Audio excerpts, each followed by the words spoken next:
D&D and the future. Something you normally don't hear said together, but in 2022, we're closer to the future than ever. So let's take your role-playing prep into the future as well. 3D printing isn't new. 3D model hosting sites like Thingiverse have been around since 2008, but I would argue it is the future. Using minifigures as D&D characters definitely isn't new. Just ask 12-year-old Wes. But the accessibility of consumer 3D printing is better and easier and more accessible than ever before. For around $250, you can find a high-quality 3D printer that will print with stunning amounts of detail. Let's put your Funko Pops in their grave today, because here on Rolling Deep, we're going to show you 8 different prints that you could print for a cooler session, and totally not to justify spending $250 on a 3D printer.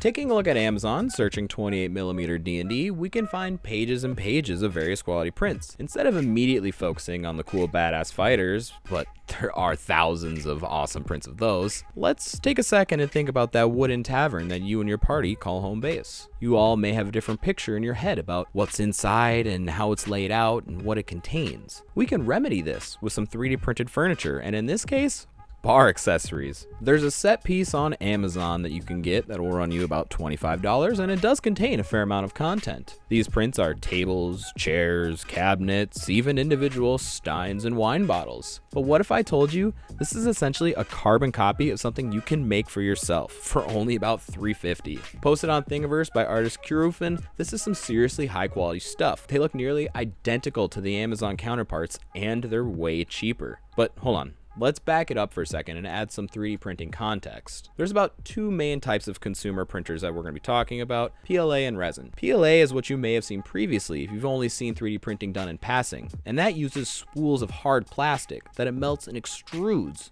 into the shape that you desire.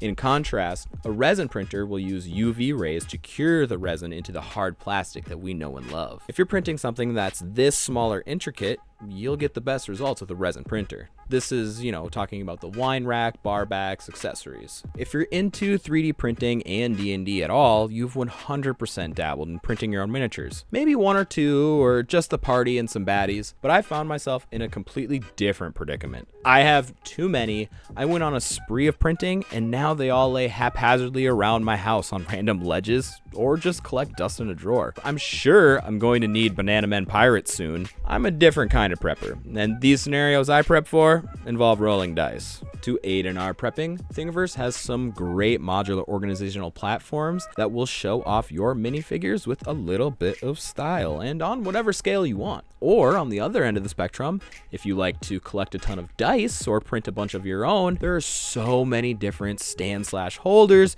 that you can try out. These can vary from the classy pedestal to an epic poised sword holder, and some of them even function as a travel case. Dual purpose on the cheap. And on that note, let me state something obvious. Everyone has their own set of dice. Plastic, metal, gemstone, or bone, but they all tend to be the standard set of 7. A d20, 12, 10, 8, 6, and 4. But what if we think outside the die? Who said they all need to be the normal polygon shape? I'm getting at the fact that online, people have created their own custom dice in shapes that you've never seen. This set of battle dice posted on Thingiverse by Jace Hewer is incredibly detailed replica of a common weapons found in most D&D games. Do you do most of your damage through the classic fireball? They have you covered with a custom die for it in the shape of a crucible on fire. Or take the classic melee approach and roll your giant war mace shaped D8. Maybe you like normal shaped dice though. And that's not a problem, because also on Thingiverse are tons and tons of sets that you can print to your own liking. And if we dig deeper into the more creative works on those sites like Thingiverse, we can find things such as the random race die that I've used personally to help with on-the-fly NPC making. This is actually kind of slick, because these type of dice circumvent the need for a lookup table and overall might elevate your improv a bit. To accompany your awesome player minifigures, you have to show how they get around in style. An underutilized minifigure I found are the mounts. I bought this donkey and I want my goblin to ride him into battle. What's so hard hard to understand.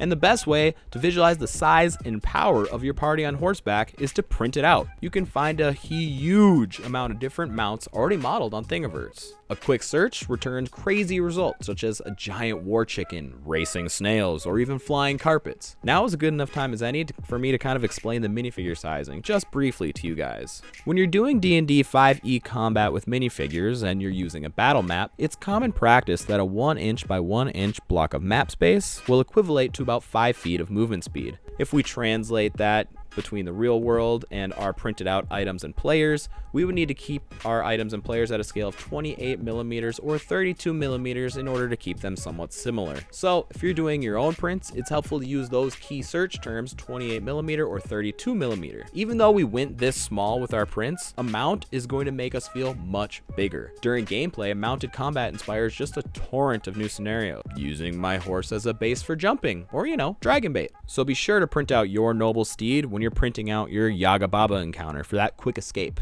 The most intense situations in D&D are when the consequences rely on the outcome of a D20 roll. To make those situations more ceremonial, a lot of people will use a dice tower. That little thing that you throw your D20 in and out the bottom. Some say this also helps to ensure a more randomized roll because a correctly designed tower will cause it to twist and tumble, so you can't try and fix your roll. If we look on Amazon, these can run you anywhere from $20 to $80 freaking dollars. No, I say why send plastic to my house when I can mold the plastic myself? For an average print price of about $2 in resin, which is going to be even cheaper in PLA, these dice towers can be made at home at your own style for way cheaper. Online models have come up with insane designs for dice towers. We can see ones with a quick search that have styles like a classic wizard tower or maybe a funky modern take. Or we can go cultish, shout out to our friend of the show Cthulhu. But even if you're not into 3D printing yourself, take the time to hop over to a website like Thingiverse and give dice tower a search and realize that you can just download this stuff. It's so cool. It's not as cool as the brisk nights at sea. I actually love having my D&D sessions take place near oceans, so they include quite a bit of water vehicular combat, a la rowboats and coconut slingshots. But it can be difficult for players to visualize what's going on and their sense of space. To combat this, we need to get a boat for the minifigures.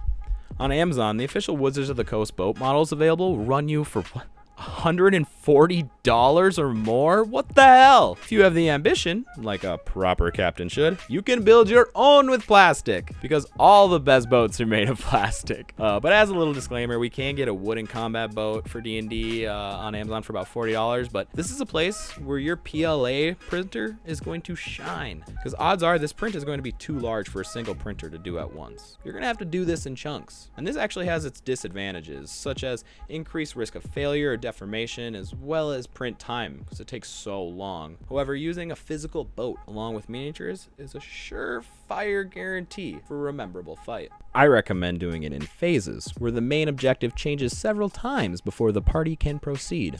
And this is actually accomplished a lot easier, again, with the minis, because the players don't have to give mindshare to exact positioning. They can just see it in front of them. Okay, let's stick with the theme of enhancing your combat via organization. How many times have you casted a stun AoE spell only for the DM to forget later on in that round of combat? Honestly, that sucks. And sometimes as a player, I'll forget just as well what my party just did. So this is a pretty great solution. Condition rings. Little plastic hoops that make the current status effect of each player and enemy known to everyone at a glance.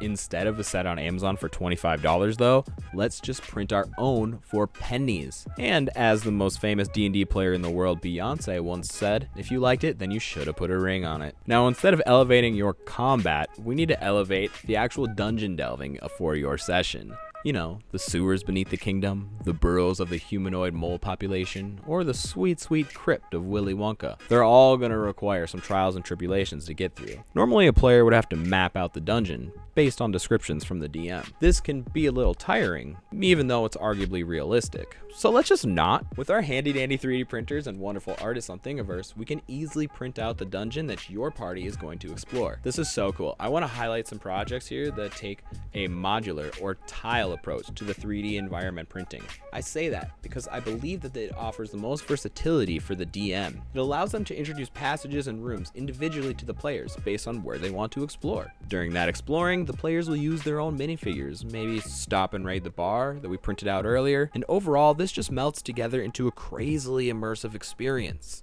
Dutch Mogul has a great free set, but I would actually advise that you take a look on paid websites such as My Mini Factory in order to find the set that really fits your needs. Oh man, I just showed and talked about a whole bunch of 3D prints and none of them were minifigures. I just kind of wanted to show you that it can expand beyond just little action doodads. It can be a completely immersive experience that gathers everybody into the table and really brings them into it. If you enjoyed this video, go ahead and click around on the rest of the Rolling Deep YouTube channel. I'm sure you'll find something else you like. Feel free to reach out to us on Instagram or Twitter, or catch us live on Reddit, Twitch, or here on YouTube. Have a good session, everybody, and keep on rolling.